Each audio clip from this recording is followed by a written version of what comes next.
ఓం శాంతి. ఈరోజు మురళి 31/3/2026. మధురమైన పిల్లలారా, ఉన్నత పదవిని పొందాలంటే సత్యమైన తండ్రితో సదా సత్యంగా ఉండండి. బాబా ఏమంటున్నారంటే, మనం ఉన్నత పదవి పొందాలంటే సత్యమైన బాబాతో సదా సత్యంగా ఉండాలి. గాడ్ ఈజ్ ట్రూత్ కదా, సత్యం శివం సుందరం. ఆ తండ్రితో సత్యంగా ఉండాలి. ఏదైనా తప్పు జరిగితే తండ్రి ద్వారా క్షమాపణ తీసుకోండి. మన్మతం పైన నడవకండి. ఏదైనా తప్పు జరిగిందనుకోండి, బాబాతో క్షమాపణ అడిగితే అన్నీ సమాప్తమైపోతాయి. అంటే రియలైజేషన్ చేసి క్షమాపణ అడగాలి, అప్పుడు సమాప్తమవుతాయి. మన్మతం పైన నడవకండి. జరుగుతాయిలే, ఇవన్నీ మామూలేలే, అందరూ చేస్తారు, మనం చేస్తే ఏమవుతుందిలే అని ఈ విధంగా మన్మతం, మనసు చెప్పిండే మతం పైన నడవకండి. ప్రశ్న: ఏ ప్రియమైన పిల్లలు ఎప్పుడూ దాగి ఉండరు? జవాబు: ఎవరికైతే ఈశ్వరీయ పరివారం పైన ప్రేమ ఉంటుందో, ఎవరికైతే రాత్రింబవళ్ళు సేవ తపన ఉంటుందో, అటువంటి సేవాదారులైన, ఆజ్ఞాకారులైన, విశ్వాసపాత్రులైన పిల్లలు ఎవరైతే ఎప్పుడూ మన్మతం పైన నడవరో, బాబాతో సత్యంగా మరియు స్పష్టంగా ఉంటారో, వారెప్పుడూ దాగి ఉండరు. బాబా క్వాలిఫికేషన్ చెప్తున్నారు, పిల్లల క్వాలిఫికేషన్. ఈశ్వరీయ పరివారం పైన ప్రేమ ఉన్నా కూడా అందరితో కలిసిమెలిసి ఉంటారు, వాళ్ళు దాగి ఉండరు.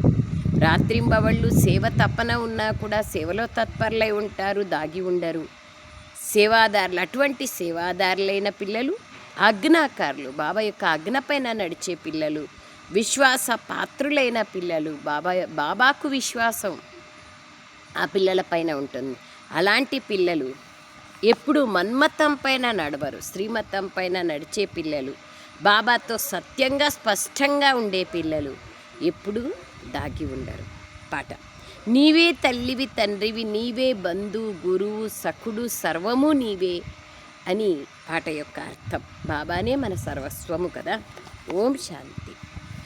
పాటలో తల్లిదండ్రులకు ఎవరి గ్యారెంటీ ఇస్తున్నారు? మనమే కదా. బాబా మీరే మా సర్వస్వము మీరే అని.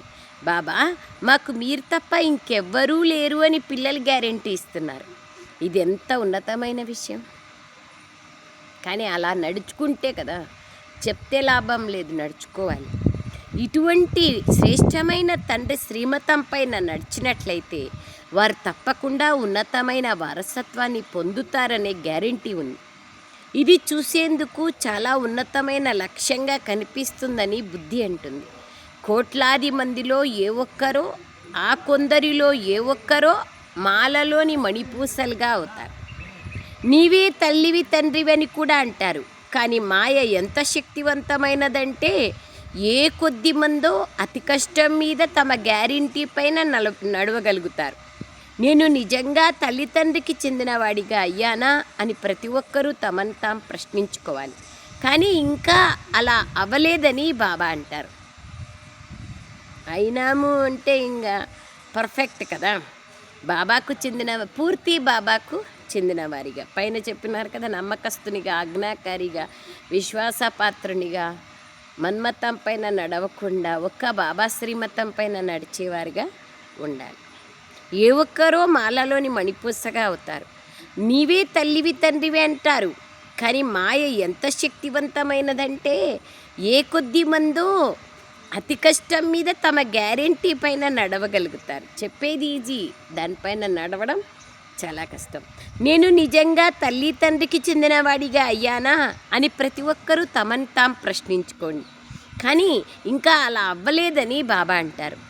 చాలా తక్కువ మంది అలా ఉన్నారు. కావుననే మాల ఎంత తక్కువ మందితో తయారవుతుందో చూడండి.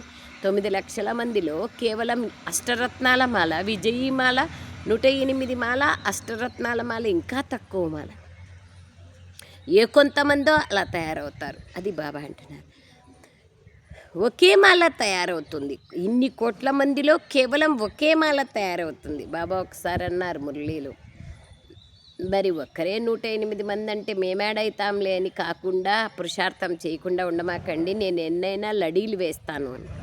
లడీలంటే ఎన్ని పొరవలైనా ఆ విజయీ మాలకు వేస్తాను. బాబా అంటున్నారు. తక్కువ మందిలో తయారవుతారో చూడండి. ఇన్ని కోట్ల మందిలో కేవలం ఒకే మాల తయారవుతుంది. కొందరు ఒకటి చెప్పి ఇంకొకటి చేస్తూ ఉంటారు. చెప్పేదొకటి చేసేదొకటి. కావునని వేస్ట్ కదా. ఎన్నో చెప్తూ ఉంటారు, ఎంతమందికో ఎన్నో చెప్తూ ఉంటారు, కానీ ఒకటి కూడా చేయరు. కావునని ఇది ఎంత ఆశ్చర్యకరమైన విషయము అని బాబా అంటారు. బాబా ఎంతో ప్రేమగా అర్థం చేయిస్తారు, కానీ మాలలోని మణులైన సుపుత్రులైన పిల్లలు చాలా కొద్దిమందే ఉంటారు. శ్రీమతం పైన నడిచేంత శక్తి పిల్లల్లో లేదు. మరి తప్పకుండా రావణి మతం పైన నడుస్తారు కదా. కావుననే అంత ఉన్నతమైన పదవిని పొందలేరు. ఏ ఒక్కరో మాలలోని మణిపూసలుగా అవుతారు. ఆ మధురమైన పిల్లలు దాగి ఉండరు. వాళ్ళు ధారణామూర్తులుగా ఉంటారు, దాగి ఉండరు. వారు బాబా హృదయం పైన అధిరోహించి ఉంటారు. రాత్రింబవళ్ళు సేవ తపనే వారికి ఉంటుంది. ఈశ్వరీయ సంబంధం పైన వారికి ఎంతో ప్రేమ ఉంటుంది. వారి బుద్ధి బయటికి ఎక్కడికి వెళ్ళదు. ఇటువంటి ప్రేమను దైవీ పరివారం పైన కలిగి ఉండాలి. దైవీ పరివారం పైన ఎందుకు ఉండాలి? 84 జన్మలు మన జతలో వచ్చే పరివారం కదా. అందుకై బాబా అంటున్నారు, దైవీ పరివారం పైన ప్రేమ కలిగి ఉండాలి. లౌకిక పరివారంతో ఒక జన్మకే కట్ ఆఫ్ కదా. అజ్ఞాన కాలంలో కూడా పిల్లలకు తండ్రి పైన, సోదరీ సోదరుల పైన ఎంతో ప్రేమ ఉంటుంది. కానీ ఇక్కడ కొంతమందికి అంశమాత్రం కూడా బాబా పైన ప్రేమ లేదు. ఏమన్నారు బాబా? ఎన్నో గ్యారెంటీలు ఇస్తూ ఉంటారు. భక్తి మార్గంలో గాయనం కూడా చేస్తూ ఉంటారు.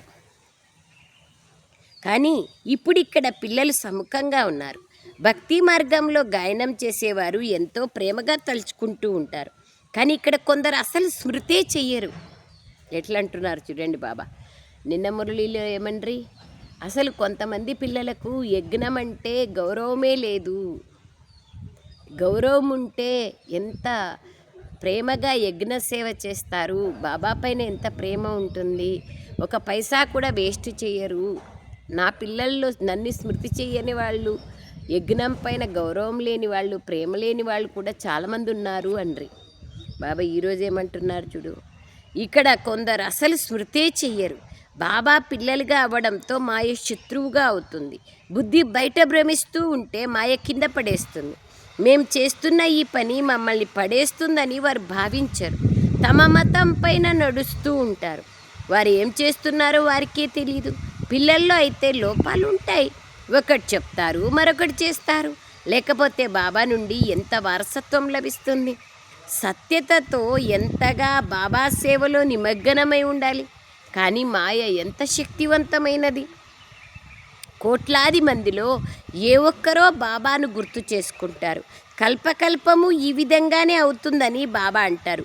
పూర్తిగా అజ్ఞాకారులుగా, నమ్మకస్తులుగా కాని కారణంగా పాపం వారి పదవి అలా తయారవుతుంది. బాబా మేము రాజయోగాన్ని నేర్చుకొని నర నుండి నారాయణుడిగా అవుతాం, సీతారాములుగా అవ్వమని కూడా అంటారు. చేతులు కూడా ఎత్తుతారు. కానీ నడవడిక అలా ఉండాలి కదా. నడవడికనే ఇంపార్టెంట్ కదా, పదవికి ఆధారం. బేహద్దు తండ్రి వారసత్వాన్ని ఇచ్చేందుకు వచ్చారు. కావున వారి శ్రీమతం పైన ఎంత నడవాలి. మేము శ్రీమతం పైన నడవము అని చాలామంది ప్రతిజ్ఞ చేసినట్లుగా వ్యవహరిస్తారు.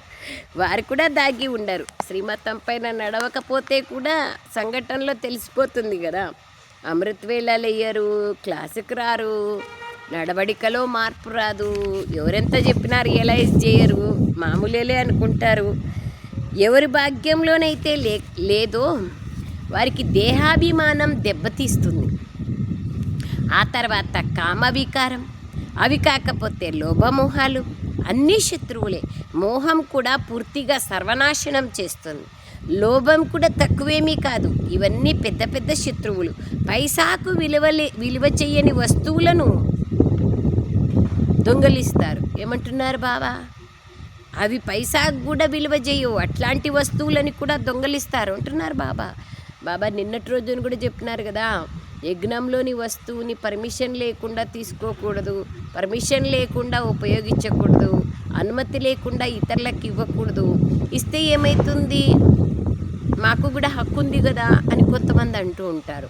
సో ఇది మహాపాపము అన్నారు బాబా. ఎట్లా మహాపాపము చూడండి, ఆలోచించండి. ఇది కూడా కూడా లోభమే కదా. దొంగతనం చాలా చెడ్డ అలవాటు. ఈరోజు పైసాకు పనికిరాని వస్తువులపైన దొంగతనం చేస్తారు, రేపు ఇంకేమైనా దొంగతనం చేస్తారు.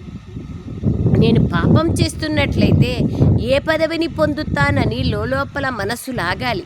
శివబాబా యజ్ఞంలోకొచ్చి బాబా వద్ద మనం ఇటువంటి పనులు ఎలా చెయ్యగలం? మాయ చాలా తప్పుడు పనులు చేయిస్తూ ఉంటుంది. ఎంతగా అర్థం చేయించినా అలవాటు తొలగదు. కొందరు నామరూపాల్లోకి చిక్కుకొని ఉంటారు. దేహాభిమానం కారణంగా నామరూపాల్లే కూడా వచ్చేస్తారు. ప్రతి ఒక్క సెంటర్ గురించి బాబాకు తెలుసు కదా. బాబా కూడా ఏం చేయగలరు? అర్థం చేయించాల్సి ఉంటుంది. పదవి అంతే ఉన్నప్పుడు ఈ బాబా కూడా ఏం చేస్తారు? అర్థం చేయిస్తారు. మారినారంటే సంతోషం. ఎన్ని సెంటర్లు ఉన్నాయి. బాబా వద్దకు ఎన్నో సమాచారాలు వస్తాయి. బాబాకు చింత అయితే ఉంటుంది, మళ్ళీ అర్థం కూడా చేయిస్తారు. మాయ తక్కువేమీ కాదు, చాలా విసిగిస్తుంది. పెద్ద తప్పులు చేస్తే పెద్ద దుఃఖాన్ని పొందుతారని మంచి మంచి పిల్లలకు చెప్పడం జరుగుతుంది. ఇక్కడ దుఃఖం అనే విషయం ఏదీ లేదు. కల్పపూర్వం కూడా ఇలా జరిగిందని మీకు తెలుసు. ఈశ్వరుని పిల్లలుగా అయ్యి మళ్ళీ మాయకు వశమైపోతారు. ఏదో ఒక వికర్మ చేసేస్తారు. ఎంతోమంది పిల్లలు ప్రతిజ్ఞ చేస్తూ ఉంటారు, బాబా మేము మీ శ్రీమతం పైన తప్పక నడుస్తాము అంటారు, కానీ అలా నడవరు. కావుననే మాల ఎంత చిన్నగా తయారవుతుందో చూడండి. 9 లక్షల్లో 108 మంది మాల అంటే ఎంత తక్కువ మంది పర్సెంటేజ్. అందులోనూ 8 మంది, 108 మంది పనిష్మెంట్స్ తీసుకుంటారు. అంతో ఇంతో 8 మంది మాత్రమే పాస్ విత్ ఆనర్గా అవుతారు. కావుననే మాల ఎంత చిన్నగా తయారవుతుందో చూడండి. మిగిలిన వాళ్ళంతా ప్రజలే. ఇది ఎంత ఉన్నతమైన లక్ష్యం. ఇందులో హృదయం చాలా స్వచ్ఛంగా ఉండాలి. సత్యత ఉంటే ఏది దాచిపెట్టాల్సిన అవసరం లేదు అని చెప్తారు. బాబాతో సత్యంగా వ్యవహరించాలి. సత్యుగంలో కృష్ణునితో పాటు తప్పకుండా నాట్యం చేస్తారు ఎవరైతే బాబాతో సత్యంగా ఉంటారో. క్వాలిఫికేషన్ చెప్తున్నారు. సత్యుగంలో కృష్ణునితో పాటు రాస్ చేయాలంటే ఇక్కడ బాబాతో సత్యంగా ఉండాలి. బాబాకి అన్నీ తెలుసులే, మనమేం చెప్పాలా అనకూడదు. తెలుసు బాబాకి, కానీ నేను రియలైజ్ చేసి నా తప్పుని నేను ఒప్పుకొని ప్రక్షాళన చేసుకోవాలా, పశ్చాత్తాపడాలా, మళ్ళీ బాబా ముందు చెప్పేయాలా, మళ్ళీ ఈ తప్పు చెయ్యను బాబా అని దృఢ సంకల్పం చేస్తే కదా అప్పుడు నాలో మార్పు వస్తుంది. సత్యుగంలో కృష్ణుని నాట్యమే చాలా ప్రసిద్ధమైనది. రాధాకృష్ణుల రాసలీల చూపిస్తారు, వారి తర్వాత రామలీలను చూపిస్తారు. కానీ మొట్టమొదటిది రాధాకృష్ణుల రాసలీలని. ఎందుకంటే ఈ సమయంలో వారు బాబాతో ఎంతో సత్యంగా వ్యవహరిస్తారు. మరి వారు ఎంత ఉన్నతమైన పదవిని పొందుతారు. ఎంతోమంది చేతులు ఎత్తుతారు, కానీ మాయ తక్కువేమీ లేదు. ఏదైనా ప్రతిజ్ఞ చేస్తే దానిపైన నడవాలి కదా. మాయ భూతాలను పారద్రోలాలి. దేహాభిమానం వెనక అన్ని భూతాలు అంటుకుంటాయి. ఆత్మాభిమానులుగా అయ్యి బాబాను స్మృతి చెయ్యాలి. అందులోనూ ఉదయమే లేచి కూర్చుని మాట్లాడండి బాబాతో. పాండవ భవన్లో, మౌంట్ అబులో, పాండవ భవన్లో బాబా రూమ్లో కూర్చొని ఉదయమే మాట్లాడితే శాంతిస్తంభం దగ్గర ఎంత మనసు ప్రశాంతమైపోతుంది, తేలికైపోతుంది. అన్నీ బాబా తీసేసుకొని నిశ్చింత చేసేస్తారు. అందుకే బాబా అంటారు ప్రతిరోజు ఉదయం లేచి మాట్లాడాల. మధుబన్లోనే కాదు, బాబాను మహిమ చెయ్యండి. భక్తి మార్గంలో స్మృతి చేసినా అక్కడ మహిమ ఎవరికీ లేదు. కృష్ణుణ్ణి తలుచుకుంటారు, మళ్ళీ వెన్న దొంగ గోపికల్ని ఎత్తకపోయినారు, బకాసురులను చంపారు, ఇది చేశారు అది చేశారని మహిమ చేస్తారు. అది మహిమనా? అంతేగాని ఇంకేమని మహిమ చేస్తారు? ఇవన్నీ అసత్యమైనవి కదా. ఆయనకి ఏం పని ఉంది దొంగలించేది? కృష్ణుడే దొంగతనం చేస్తే ఇంకా మనుషులు దొంగతనం చేస్తే ఎందుకు పోలీస్ స్టేషన్లో వెళ్ళా? అంశ మాత్రం కూడా సత్యత లేదు. మరి వారు దారిని ఏమి చూపించగలరు? ముక్తిని గురించే వారికి తెలియదు. ఈ సమయంలో మొత్తం విశ్వం పైన రావణి రాజ్యం ఉంది. ఈ సమయంలో అందరూ పతితులుగా ఉన్నారు. మనుష్యులు భ్రష్టాచారం అంటే ఏమిటో కూడా అర్థం చేసుకోరు.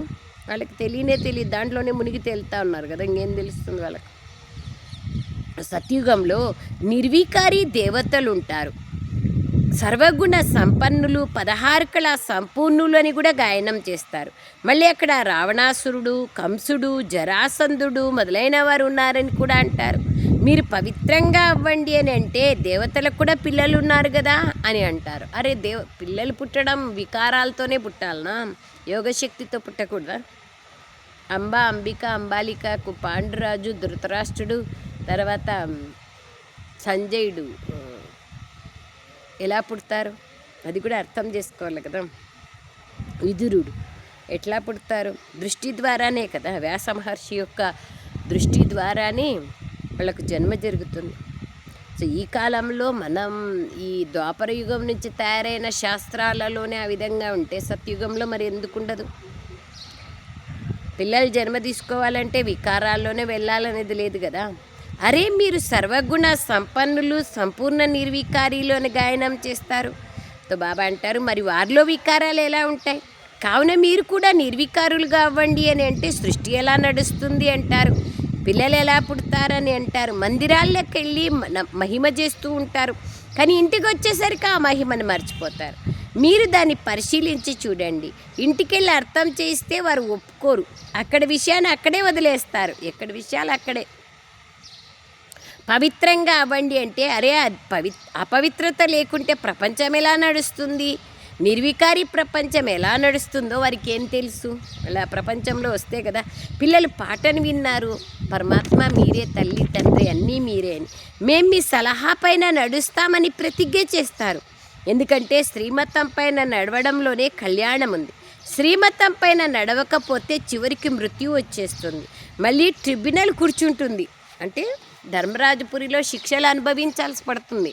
మనం చేసింది తెలిసి చేసినా తెలియక చేసినా తప్పే కదా, తప్పకుండా అనుభవించాల్సిందే. మన్మతం పైన నడిచినట్లయితే కల్పకల్పము ఈ మచ్చ అంటుకుంటుంది. 1 సంవత్సరం ఫెయిల్ అయితే 2వ సంవత్సరం 3వ సంవత్సరంలో పాస్ అవ్వచ్చు అనేది ఇక్కడ లేదు.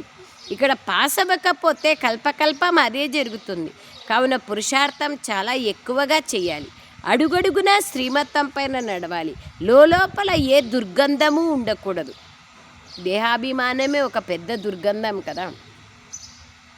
ఒకసారి ఒక అన్నయ్య బ్రహ్మబాబాని కలిసేకొచ్చినప్పుడు బాబా ఆ అన్నయ్య కలిసి వెళ్ళే వరకు కర్చీఫ్ ముక్కు దగ్గర పెట్టుకొనే ఉన్నారంట. ఏం బాబా అంటే ఆ బిడ్డ నుండి దేహాభిమానం అనే దుర్గంధం వస్తూ ఉంది.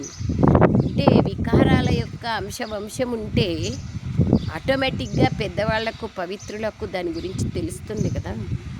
హృదయాన్ని శుద్ధంగా చేసుకోవాలి. మీ ముఖాన్ని అద్దంలో చూసుకోవాలని నారదునికి కథ చెప్తారు కదా. అప్పుడు అతడు చూసుకున్నట్లుగా నా ముఖం కోతివలే ఉంది, నేనెక్కడ లక్ష్మిని వరిస్తాను అని చెప్పాడు. ఇది కేవలం ఒక దృష్టాంతం మాత్రమే, ఉదాహరణ మాత్రమే. నేను ఎంతవరకు శ్రీమతం పైన నడుస్తున్నాను అని మిమ్మల్ని మీరు ప్రశ్నించుకోవాలి. బుద్ధియోగం బయట భ్రమించడం లేదు కదా. నేను దేహాభిమానంలో అయితే లేను కదా. ఆత్మాభిమానులు సేవలో నిమగ్నమై ఉంటారు. మొత్తం ఆధారం అంతా యోగం పైనే ఉంది. భారతదేశ ప్రాచీన యోగం చాలా ప్రసిద్ధమైనది. నిరాకారుడైన తండ్రియే నిరాకారుడైన పిల్లలకు అర్థం చేస్తున్నారు. దీనినే సహజ రాజయోగం అంటారు. నిరాకారుడైన తండ్రి సహజ రాజయోగాన్ని నేర్పించారని కూడా వ్రాయబడి ఉంది. కానీ వారు కృష్ణుని పేరుని రాసేసినారు. మనము ఈ లక్ష్మీనారాయణలుగా అవ్వాలని మీకు తెలుసు. పుణ్యాత్మగా అవ్వాలి. పాపం ఏది బాబా దగ్గర దాచిపెట్టకూడదు, ఉండకూడదు కూడా. బాబా స్మృతిలోనే ఉంటూ వారి సేవలోనే ఉండాలి. అప్పుడే ఉన్నత పదవిని పొందగలరు. ఉన్నత పదవిని పొందేందుకు ఎంతో కష్టపడాలి కదా. గృహస్థ వ్యవహారంలో ఉంటూ కమల పుష్ప సమానంగా కావాలి. ఇది సంభవం కాదు అని సన్యాసులు అన్నారు. కానీ బాబా అంత శక్తినిచ్చి పవిత్రత యొక్క మహత్వాన్ని చెప్పి ఆ విధంగా మనల్ని తయారు చేస్తున్నారు. ఇప్పుడు ప్రాచీన యోగాన్ని బాబా నేర్పిస్తున్నారు. యోగాన్ని నేను స్వయంగా వచ్చి నేర్పిస్తాను. ఇప్పుడు నన్ను స్మృతి చెయ్యండి అని బాబా చెప్తున్నారు. మీరు ఇప్పుడు నా వద్దకు రావాలి. ఇది స్మృతి యాత్ర. మీ మధురమైన నిశ్శబ్దమైన ఇల్లు అది పరంధామం. భారతవాసులైన మనమే మళ్ళీ భారతదేశంలోకి వస్తాం. పూర్తి వారసత్వాన్ని పొందుతామని కూడా మీకు తెలుసు. కావున ప్రతిజ్ఞ పైన పూర్తి నడుచుకోండి. బాబాకు ప్రతిజ్ఞ చేసి నడచకపోతే చాలా చాలా పశ్చాత్తాపడాలి. బాబా మళ్ళీ మళ్ళీ అర్థం చేస్తూ ఉంటారు. ఏదైనా తప్పు జరిగితే బాబా నుండి క్షమాపణ అడగండి. ఎక్కడైనా పరివారంలోనూ పెద్దవాళ్లను అందరినీ క్షమాపణ అడిగితే అప్పుడేమవుతుంది? చేసిన తప్పు రియలైజ్ అవుతుంది, సమాప్తి అయిపోతుంది. దాన్ని మళ్ళీ ధర్మరాజపురిలో అనుభవించాల్సిన ఆవశ్యకత ఉండదు. చూడండి, ఇతడు క్షమాపణ తీసుకునేందుకు విశేషంగా ఈరోజు బాబా వద్దకు వచ్చాడు.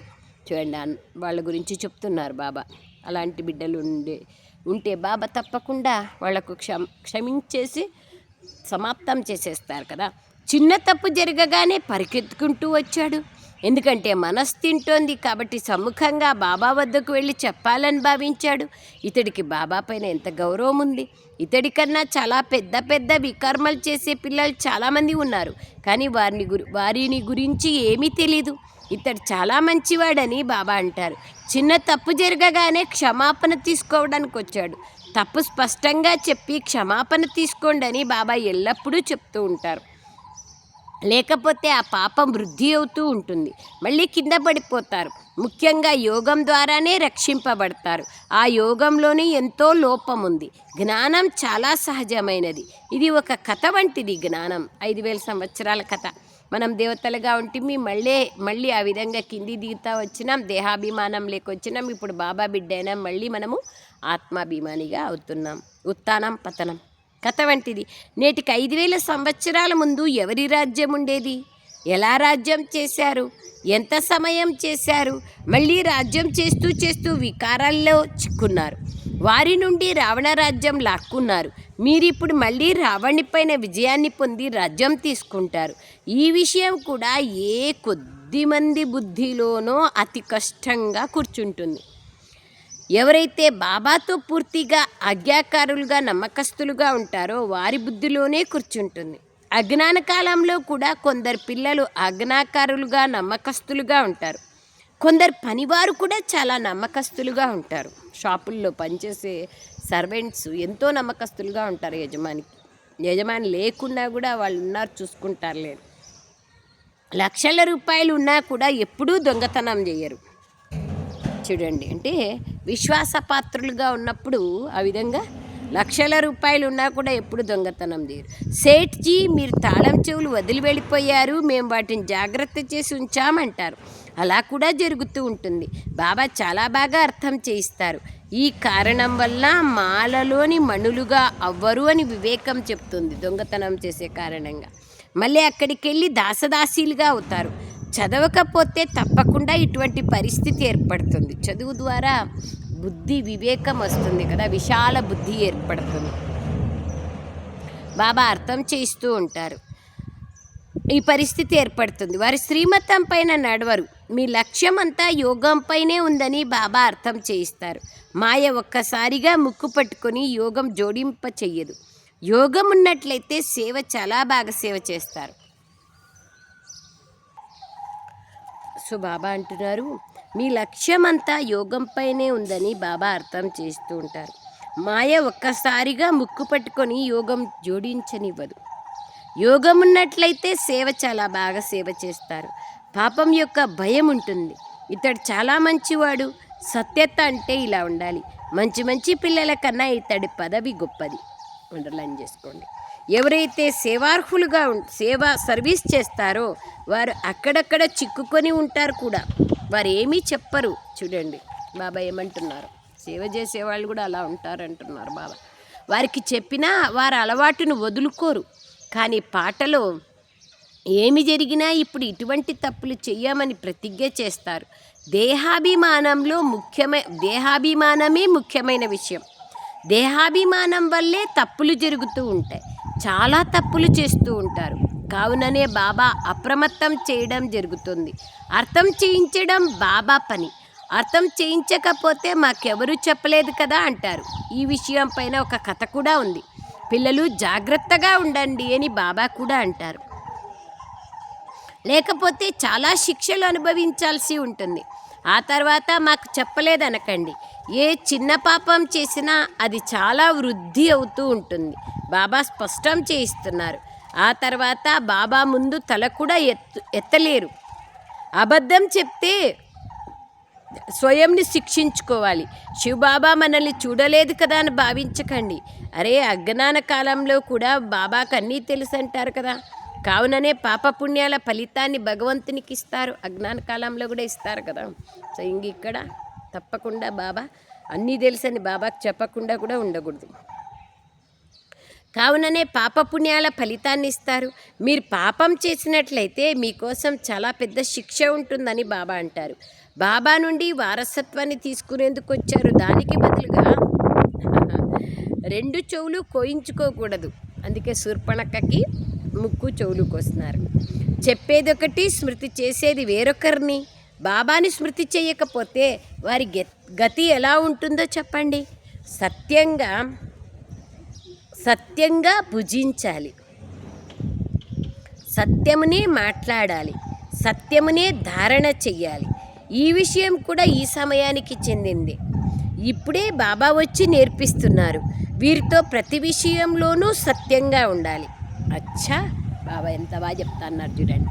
ఇటువంటి సత్యమైన విశ్వాసపాత్రులైన మధురాతి మధురమైన పిల్లలందరికీ మీటే మీటే సిఖిలదే बच्चों प्रति माता पिता बाप दादा का याद प्यार और गुड मॉर्निंग.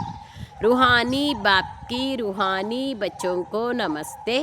हम रूहानी बच्चों की रूहानी माता पिता बाप दादा को याद प्यार गुड मॉर्निंग और नमस्ते नमस्ते नमस्ते. बाबा नमस्ते. थैंक यू बाबा. సారాంశం: సత్యతతో బాబా సేవలో నిమగ్నమై ఉండాలి. పూర్తిగా ఆజ్ఞాకారులుగా విశ్వాసపాత్రులుగా కావాలి.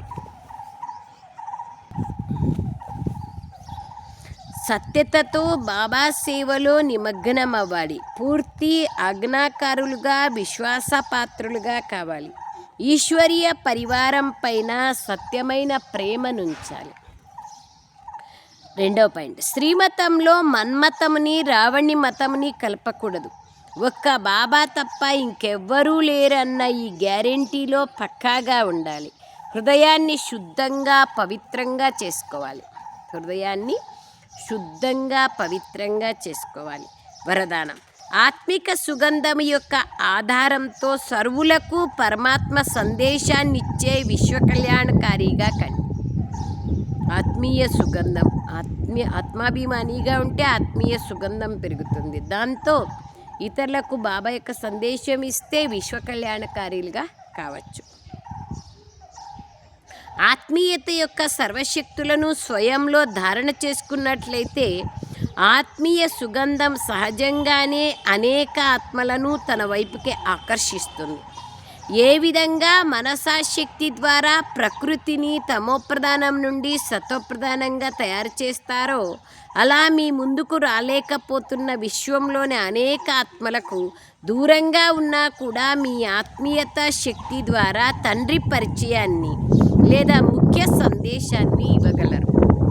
ఈ సూక్ష్మ మిషనరీని తీవ్రతరం చేసుకోండి. అప్పుడు తప్పిస్తున్న అనేక ఆత్మలకు అంచెలి లభిస్తుంది మరియు మీరు విశ్వకళ్యాణకారులుగా పిలువబడతారు. స్లోగన్: మీరు శుద్ధమైన మరియు శ్రేష్టమైన సంకల్పాలను ఇమర్జ్ చేసుకున్నట్లయితే వ్యర్థం సహజంగానే మర్జ్ అయిపోతుంది. అంతే కదా, బకెట్లో కలర్ నీళ్ళు ఉంటాయి, దాన్ని పడేసే శక్తి లేకపోతే కుళాయి కింద పెట్టినాము, నీళ్ళు పడుతున్నాయి అంటే కాసేపటికి కలర్ నీళ్ళు పోయి మంచి నీళ్ళు మిగులుతాయి కదా. అంతే, శుద్ధ శ్రేష్ఠ సంకల్పాలను చేస్తూ పోతే వ్యర్థం నెగిటివ్ అన్నీ సమాప్తమైపోతాయి. అవ్యక్త సూచన: నిశ్చయమనే పునాదిని దృఢంగా చేసుకొని సదా నిర్భయంగా నిశ్చింతగా ఉండండి. ఎప్పుడైనా ఏదైనా పరిస్థితి వస్తే బాబాను సహచరునిగా చేసుకుంటే నేను ఒంటరి దానిని కాదు, నాతో విశేషమైన శక్తి ఉంది అని అనుభవం చేస్తారు. ఎక్కడైతే బాబా ఉంటారో అక్కడ ఎంత పెద్ద తుఫానైనా కానీ తోఫాగా అనగా కానుకగా మారిపోతుంది. నిశ్చయ బుద్ధి విజయంతి, సంశయ బుద్ధి వినశ్యంతి. ఈ టైటిల్ స్మృతి ద్వారా విజయీలుగా అవ్వండి మరియు విజయీ సంవత్సరాన్ని జరుపుకోండి. అచ్చా, Om Shanti. Thank you Baba, thank you very much Baba. ఇన్ని మధుర మహావాక్యాలు బాబా ప్రతిరోజు చెప్తారు. బాబాకి ఎంత ధన్యవాదాలు చెప్పాలి. ఓం శాంతి.